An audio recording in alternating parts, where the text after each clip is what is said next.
Welcome dear rockers, कैसे हैं आप सभी दोस्तों।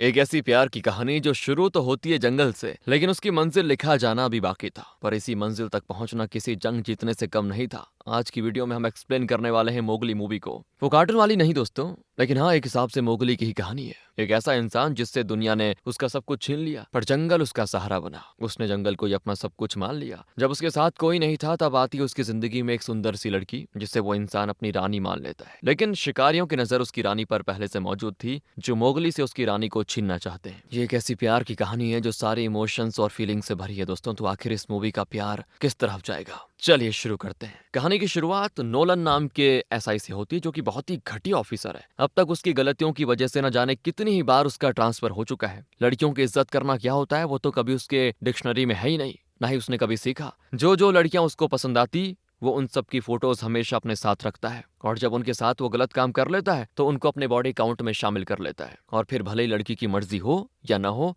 कोई भी लड़की नोलन को पसंद आ जाए तो बस वो उसकी बॉडी काउंट में शामिल होनी ही है। अभी तक वो 74 लड़कियों की जिंदगी बर्बाद कर चुका है, लेकिन किसी की हिम्मत नहीं होती कि कुछ बिगाड़ दे उसका। और आज भी उसको उसके इलाके में आई हुई नई अफसर मल्लिका का पोस्टर लगा हुआ नजर आता है, जिसको देखते नोलन का उस पे आ जाता है दिल। वो पहले मल्लिका की सारी जानकारी निकालता है और फिर उससे मिलने जाता है अकेले। कहता है, मैडम मुझे कुछ ऐसा पता चला है जो आप नहीं चाहोगी कि कोई और जाने। मेरे बंदों ने बताया आपके नकली सर्टिफिकेट हैं, उसी की वजह से आप अफसर की नौकरी पाई आपने, और ये करने के लिए आपने दूसरे अफसर को एंटरटेन किया। ऊपर से कॉलेज के टाइम पर एक लड़का आपको पसंद करता था, अपने दोस्तों के साथ मिलकर आपने उसकी जान ले ली और आत्महत्या बताकर मामला ठंडा कर दिया। क्या मैं सही कह रहा हूँ? ये सुनकर मल्लिका एकदम से हैरान दोस्तों। कहती है, तुम्हें ये सब कैसे पता चला? क्या चाहते हो मुझसे? तो नोलन कहता है, मुझे जो चाहिए अब तक समझ गई होंगी तुम। मल्लिका के पास दूसरा कोई ऑप्शन नहीं था, इसलिए मजबूरन उसे नोलन की बात माननी पड़ती है। नोलन के सामने लड़की खुद तैयार हो जाए तो ठीक है दोस्तों, वरना वो जबरदस्ती करता है। अगले सीन में हम बंटी नाम के एक बंदे को देखते हैं, जिसके पिता कॉफिन बनाने का काम करते हैं। बंटी की एक बहन भी है जो कि पुलिस कांस्टेबल है, लेकिन अभी तक उसको कोई बड़ा प्रमोशन नहीं मिला। तो बंटी के पिता उससे कहते हैं कि कब तक निकम्मा बैठा रहेगा, कम से कम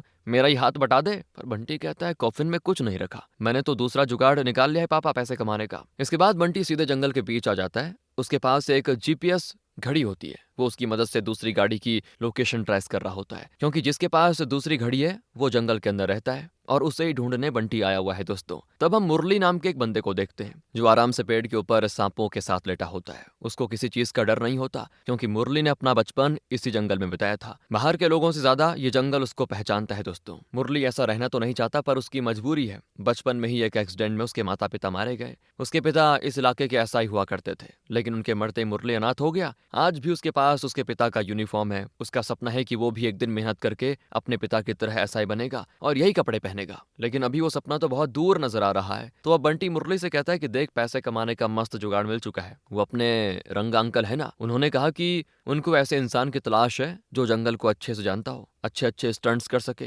क्योंकि जंगल में मूवी की शूटिंग होने वाली है। तो हीरो का स्टंटमैन बनना पड़ेगा, जिसके लिए डेली 2000 मिलेंगे। ये सुनकर मुरली खुश कि बड़ी अच्छी बात है, ये तो मैं तो स्टंट कर सकता हूँ और ये जंगल तो मेरा घर ही है। इसलिए मुरली तैयार हो जाता है। अगले सीन में हम 4 बंदों को देखते हैं जो सभी जंगल में इलीगल गन्स बनाने का काम करते हैं। इनका धंधा बढ़िया चल रहा होता है, लेकिन तभी उन चारों में से एक बंदे की दूसरे से बहस हो जाती है और वो गुस्से में सामने वाले एक बंदे को शॉट कर देता है। इस चीज से बाकी बंदे पैनिक हो जाते हैं कि ये क्या किया, इसको मार डाला, अब क्या करेंगे। तो कोई दूसरा रास्ता ना होने पर ये लोग उस मरे हुए बंदे को वहीं पे दफना देते हैं और अभी जो हुआ उसको भुला देने की कोशिश करते हैं। अगले दिन शूटिंग का समय होता है। आज मूवी के पोस्टर को शूट करना था, तो इसके लिए मुरली को हीरो वाला कपड़ा पहनाकर उसे पेड़ से लटका दिया जाता है। अब काम थोड़ा मुश्किल था, हीरोइन इसके लिए तैयार नहीं हो रही थी। तो साइड डांसर में से जैस्मिन नाम की लड़की को ये रोल करने को कहा जाता है। उसको हीरोइन वाले कपड़े पहना दिए जाते हैं और अब मुरली को पेड़ से लटकते हुए जैस्मिन को गोद में पकड़े रहना था। तो मुरली जैसे ही जैस्मिन को देखता है ना, उसकी आंखें उस पर से हटती नहीं। उसको पहली नजर में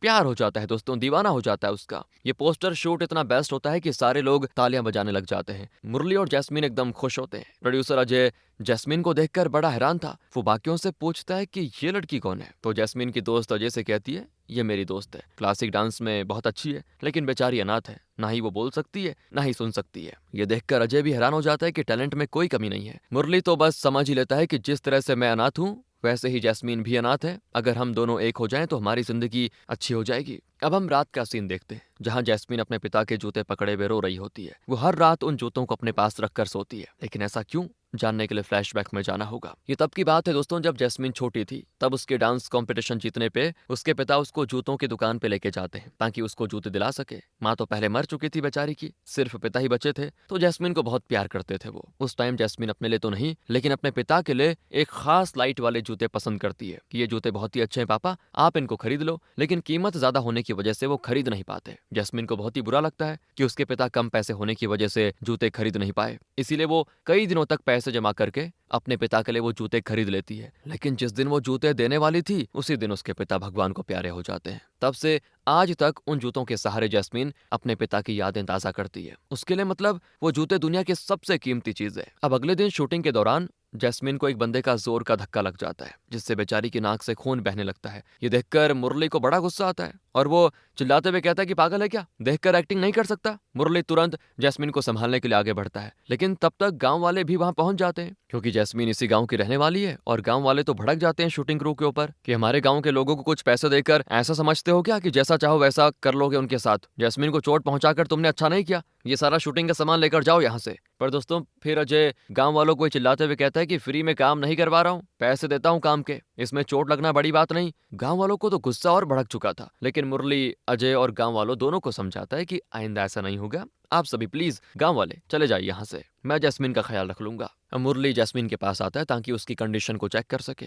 ये पहली बार का था दोस्तों जब कुछ देर मुरली जैस्मीन के करीब बैठा था। उसकी शर्म से हालत बहुत खराब थी कि यार कैसे मैं बात को आगे बढ़ाऊं, कुछ समझ नहीं आ रहा। तब वहां पे जैस्मीन की दोस्त वगैरह आ जाती हैं तो मुरली वहां से चला जाता है। इसके बाद रात को जैस्मीन को दवा खाने का बिल्कुल मन नहीं होता। वो अपनी दोस्तों को भी इशारे से बता रही होती है कि मैं दवा नहीं खाऊंगी, और तभी वहां पे उसके लिए टिफिन आ जाता है जिसमें खाने के साथ साथ एक नोट भी लिखा होता है कि अपना ख्याल रखना, मैंने अपने हाथों से बनाया है, इसको खाकर दवा खा लेना, अच्छा लगेगा। ये नोट एक्चुअली मुरली ने लिखा होता है। ये पढ़कर तो बड़े दिनों के बाद जैस्मीन के चेहरे पे प्यारी सी स्माइल आ जाती है। वो खुश तो हो चुकी थी कि मुरली बिना मेरे बारे में कुछ जाने मेरा ख्याल रख रहा है, फिर क्या था, उसके अंदर भी मुरली के लिए फीलिंग्स पैदा हो जाती हैं। अगले दिन सारा शूटिंग का क्रू शूटिंग स्पॉट पे जा रहा होता है, लेकिन तब कुछ पुलिस वाले उनका रास्ता रोक लेते हैं और कहते हैं हम तुम्हारी तलाशी लेने के लिए आए हुए हैं क्योंकि हमें खबर मिली है कि तुम लोग नशे वाली चीजें लेकर घूम रहे हो, बस यही चेक करने के लिए हम आए हैं। वो खास करके जैस्मीन का ही बैग चेक करता है जिसमें उसके इनरवेयर भी रखे होते हैं, और ऑफिसर वारम उसे देखकर गंदी तरह से जैस्मिन को इशारे में भी कुछ कहने की कोशिश करता है, जो देखकर मुरली का खून खौल जाता है दोस्तों। लेकिन जैस्मिन उसको कोई हरकत ना करने का इशारा कर देती है, वरना खामखा माहौल खराब हो जाता। दूसरी तरफ अजय रंगा के साथ होता है और जैस्मिन की फोटो देखकर वो रंगा से कहता है ये लड़की तो बहुत ही कमाल की है, तो एक काम करो उसको मनाओ मेरे साथ एंजॉय करने के लिए, ऐसी गरीब अनाथ लड़की सस्ते में बिक जाती है। रंगा कहता है कि सर वो लड़की सुन और बोल नहीं सकती, उसके साथ ये करना ठीक नहीं होगा। पर अजय कहता है कि मुझे तो वही चाहिए, सुनने बोलने में मुझे क्या, जाके बंदोबस्त करो। रंगा के पास दूसरा कोई रास्ता नहीं था तो वो मजबूरी में इसके लिए मान जाता है। दूसरी तरफ मुरली अभी भी वारम की हरकतों से गुस्सा था, पर बंटी की बहन उसको समझाती है कि अभी अगर पुलिस से पंगा लोगे तो तुम्हारा एसआई बनने का सपना सपना रह जाएगा। पर मुरली सुनने वाला नहीं था। तब उसका गुस्सा शांत करने वहां पे जैस्मीन आ जाती है। उसको देखकर तो गुस्से से ही लाल मुरली शर्म से पानी पानी हो जाता है। जैस्मीन उसका शुक्रिया अदा करने के लिए और उससे कुछ देर बातें करने के लिए आई थी। मुंह से तो वो बात नहीं कर सकती थी, इसीलिए साइन लैंग्वेज में उससे बात करने की कोशिश करती है। हालांकि मुरली को साइन लैंग्वेज नहीं आती, लेकिन उसका जैस्मीन के लिए प्यार उसको सारी बातें समझा देता है। इस तरह दोनों की रिलेशनशिप की शुरुआत होती है। दोनों एक दूसरे को पसंद करने लग जाते हैं। मुरली ने तो जैस्मीन को अपना सब कुछ मान लिया था, वो उसके बगैर नहीं रह सकता इस कदर हो चुका था, और जैस्मीन भी उसके लिए सब कुछ करने को तैयार थी। अगले दिन की बात है, मुरली अजय के लिए कुछ सामान उसकी बस में लेकर जा रहा होता है तो दूसरा एक बंदा उसको रोक कर कहता है कि अभी अजय किसी लड़की के साथ बिजी है। मुरली समझ तो चुका था कि अंदर क्या चल रहा है, लेकिन कुछ कहता नहीं क्योंकि एक दूसरे के मामले में क्यों टांग अड़ा है। लेकिन जब वो लड़की बस से बाहर आती है तो मुरली के होश उड़ जाते हैं क्योंकि वो लड़की जैस्मीन थी। मुरली को यकीन नहीं हो रहा था कि जैस्मीन अजय के साथ क्या हरकतें कर रही थी। उसे इतना गुस्सा आता है कि वो वहां से चला जाता है। उसके जाने के बाद हम देखते हैं कि वो बस असल में डांसर लोगों की थी, जहां से जैस्मीन तैयार होकर बाहर आई थी, लेकिन उस पर नकली पोस्टर लगा दिया गया था कि ऐसा लगे कि ये अजय की बस है और जैस्मीन उसी में मौजूद थी। हमें पता चलता है कि ये काम रंगा का है दोस्तों। उसको पता था कि मुरली जैस्मीन से प्यार करने लगा है, जैस्मीन को ऐसे अजय के पास ले जाएंगे तो मुरली काम बिगाड़ देगा, इसीलिए वो पहले मुरली के दिल में जैस्मीन के लिए नफरत भरना चाहता है ताकि जैस्मीन को अजय तक पहुंचाने का रास्ता क्लियर हो सके, जिसमें वो कामयाब होता हुआ नजर आ रहा था। क्योंकि अब से मुरली जैस्मीन को इग्नोर करना शुरू कर देता है। सोचता है कि पता नहीं कैसी लड़की है, मैंने तो अच्छा समझा था इसको, लेकिन जैस्मीन वैसी नहीं है ना दोस्तों। हमें पता है बेचारी जैस्मीन को समझ ही नहीं आ रहा था कि मुरली को क्या हो गया, मुझसे बातें क्यों नहीं कर रहा है। वो उसको समझाने की कोशिश करती, लेकिन वो कुछ समझने को तैयार ही नहीं होता। अब मूवी के सारे सीन्स शूट हो चुके थे, इसीलिए अजय एक पार्टी रखता है। ऊपर से आज उसका बर्थडे है। छोटी सी पार्टी रखकर सभी को उनके किए हुए कामों के हिसाब से पैसे देता है, पर जैस्मिन को पहले बताई हुई कीमत का 5 गुना ज्यादा देता है। और ये चीज मुरली का शक यकीन में बदल देती है कि गलत काम करने की वजह से ही अजय ने जैस्मिन को ज्यादा पैसे दिए, और ऐसी लड़की से कौन ही प्यार करेगा। मैं भी खामखा उसके पीछे पागल हो रखा था। बारी जब मुरली के पैसे लेने की आती है तो वो सबसे पहले रंगा का शुक्रिया करता है और कहता है कि आपने मुझे ये काम दिलाया, इसीलिए मैं आपके हाथों से ये पैसे लेना चाहता हूँ। वो गले लगकर रंगा का शुक्रिया भी करता है। ये चीज रंगा के दिल पे लग जाती है कि मैं मुरली और जैस्मिन की जिंदगी बर्बाद करने में लगा हुआ हूँ, जबकि मुरली तो मुझे इतनी इज्जत दे रहा है। वो भगवान से प्रार्थना करता है कि भगवान मुझसे गलती हो गई, मैंने एक पवित्र लड़की की जिंदगी बर्बाद करने की कोशिश की, मुझे माफ कर देना। वो खुद तो नहीं बता सकता था सच्चाई, लेकिन अपने एक साथी से कहकर उसे जैस्मिन को बचाने कहता है। लेकिन तब तक देर हो चुकी थी दोस्तों।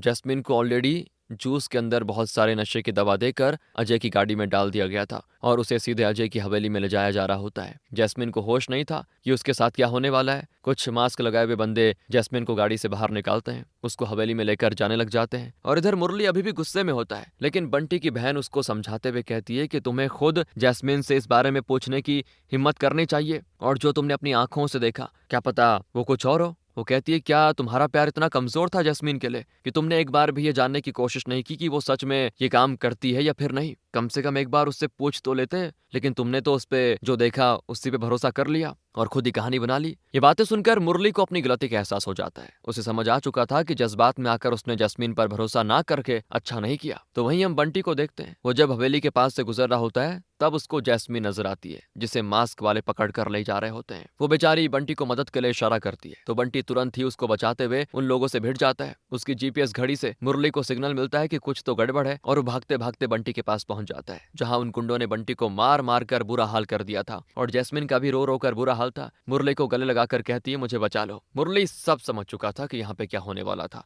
गुस्से में उसकी आंखें मानो खून से लाल हो जाती हैं। इतना ज्यादा गुस्सा आ चुका था उसको। एक एक करके वो सारे मास्क लगाए लोगों को ऐसे मारता है कि क्या कहें। सभी को मार मार कर ऐसा हाल बना देता है कि कोई भी खड़े होने के लायक नहीं था। इसके बाद मुरली जैस्मिन के पैरों पर गिरते हुए उससे माफी मांगता है कि मुझे माफ कर देना, जो मैंने तुमसे ज्यादा दूसरों पर भरोसा किया। जैस्मिन गुस्सा तो थी, लेकिन फिर भी उसको गले लगाकर खूब रोती है। आज एक बहुत बड़ी अनहोनी होने से बच गई थी दोस्तों, और अजय कहाँ डर कर भाग गया इसका तो पता ही नहीं है। अब अगले सीन में हम नोलन को देखते हैं। इसको कैसे इग्नोर कर सकते हैं दोस्तों, यही तो मेन विलन है। पर अभी वो काफी ज्यादा घायल होता है, मानो किसी ने उसको बहुत मारा हो। और तब फ्लैशबैक के जरिए हमें बताया जाता है कि वारम का जैस्मिन पर गंदे कमेंट्स पास करना भी नोलन का ही कहना था। असल में उन लड़कियों के बाद अब नोलन की लिस्ट में जैस्मिन का नंबर है। वो उसके साथ गलत काम करना चाहता है, और जब उसको अजय के बारे में पता चला कि वो भी जैस्मिन के पीछे पड़ा हुआ है, तो उसने तो सीधी धमकी दे दी उसको कि जैस्मिन के आसपास भी दिखाई दिया तो सीधे अंदर करवा दूंगा। इसीलिए अजय साइड हो गया। वो मास्क वाले बंदे असल में अजय के नहीं बल्कि नोलन के साथी थे दोस्तों, जो जैस्मिन को अपने साथ ले जाने के लिए आए हुए थे। उन्हीं में नोलन भी मास्क पहनकर मौजूद होता है। लेकिन जब मुरली ने सभी मास्क वालों को मारा तो नोलन की भी पिटाई हो गई। इसीलिए वो ना तो मुरली को छोड़ेगा और ना ही जैस्मिन को। वो दोनों की जिंदगी बर्बाद करने की कसम खा लेता है।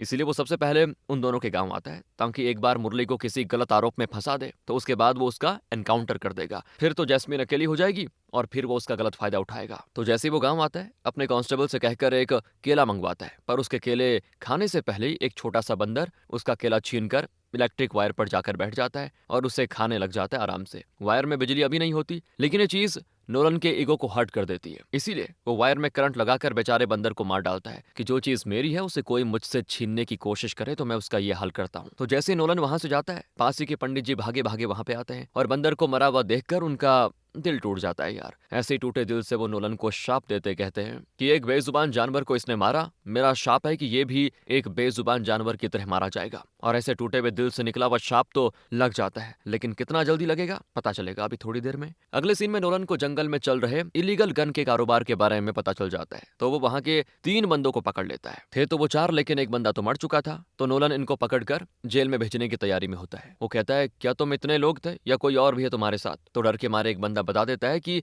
हमारा एक और साथी था जिसको गलती से गोली लग गई। तो नोलन कहता है कि अच्छी बात है, अब हत्या का भी आरोप लगेगा तुम तीनों पर तभी अचानक पुलिस स्टेशन की लाइट चली जाती है। अंधेरे का फायदा उठा के तीनों मौके का फायदा उठाकर नोलन पे हमला करके वहां से भागने की कोशिश करते हैं, लेकिन नोलन उनको आसानी से पकड़ लेता है। वो उन्हें छोड़ने के मूड में बिल्कुल नहीं होता है दोस्तों। उन्हें घूरते हुए कहता है कि लड़ाई तो बड़ी अच्छी कर लेते हो, तुम्हें तो पुलिस में होना चाहिए, बनोगे पुलिस वाले। वो तीनों कहते हैं कि सर आप बनाएंगे तो क्यों नहीं बनेंगे। तो नोलन कहता है कि ये तो शुभ काम है ना, और तुम्हें तो पता ही होगा शुभ काम को करने से पहले किसी की बलि दी जाती है तो काम अच्छा होता है। तो कोई ऐसा हाथ और लावारिस बंदा तुम्हारी नजर में है क्या जो बलि के लिए तैयार हो जाए। ये सुनकर वो तीनों कहते हैं कि ऐसा बंदा तो एक है, मुरली, वो जंगल में ही रहता है। तो नोलन कहता है कि बस हो गया तुम्हारा काम, मैं तुम्हें पुलिस जरूर बनाऊंगा, बस उससे पहले तुम्हें कोर्ट में इतनी सी गवाही देनी है कि तुम्हारे इलीगल गन के कारोबार का लीडर वो मुरली है। तीनों के पास दूसरा कोई ऑप्शन नहीं होता तो वो ये बयान देने को तैयार हो जाते हैं। इधर मुरली और जैस्मीन अजय के जाने के बाद आराम से अपनी जिंदगी गुजार रहे होते हैं कि अब हमें कोई परेशान नहीं करेगा। पर तभी वहां पे नोलन पुलिस वालों के साथ पहुंच जाता है, मुरली को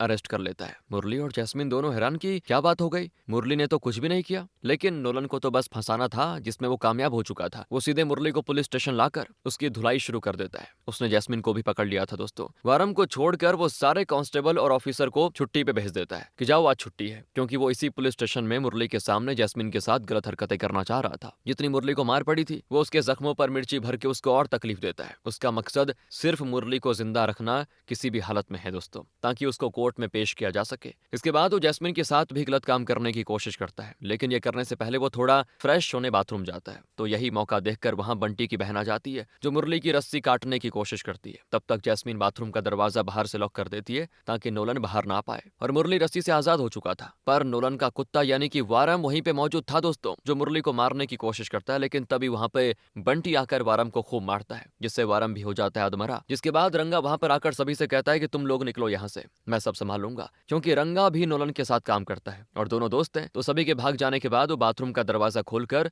नोलन से कहता है कि सर सब ठीक तो है। तो नोलन कहता है ठीक तो कुछ भी नहीं है, ये जैस्मीन मेरे हाथों से बचकर भाग निकली, छोड़ूंगा नहीं इसको मैं। तो अब ये उन दोनों को ढूंढने निकल पड़ता है, लेकिन वो दोनों तो जंगल के बीच में मौजूद मुरली वाले घर में जा चुके थे, जहां उन्हें ढूंढना किसी की बस की बात नहीं है। और अब जंगल वाले घर में आने के बाद मुरली और जैस्मीन को पता था नोलन उनको ढूंढते ढूंढते यहाँ जरूर आएगा, इसीलिए ये लोग हथियार बनाने में लग जाते हैं, जैसे तीर, सुतली बम वगैरह, ताकि नोलन और उसके बदमाशों से खुद को डिफेंड कर सके। और उधर नोलन को पता था मुरली इतना ताकतवर है कि नॉर्मल बंदे तो उसको नहीं पकड़ सकते, इसीलिए वो 8-10 बिल्कुल हट्टे कट्टे बंदों की टीम बनाता है जो मुरली को मारने की कोशिश करेंगे। बंदोबस्त तो हो चुका था, बस लोकेशन ढूंढनी थी कहाँ पे मुरली है। अगले सीन में बंटी खाना वगैरह लेकर मुरली के पास आता है और कहता है कि देख नोलन से पंगा मत ले, जिंदगी भर वो तुझे परेशान करता रहेगा, उससे जाकर माफी मांग या फिर ये देश छोड़कर भाग जा। लेकिन मुरली कहता है कि मैं ऐसा नहीं कर सकता, ये गांव, ये जंगल, ये मेरा घर है, और आखिर में ऐसे घटिया इंसान को और घटिया हरकत करने वाले ऐसे इंसान को क्यों दूं मैं ये जगह, मैंने तो उसको मारने का बंदोबस्त कर लिया है, बस एक बार वो यहाँ पे आ जाए मैं उसको छोड़ूंगा नहीं। तभी वहां पे ड्रोन्स आ जाते हैं, क्योंकि नोलन ने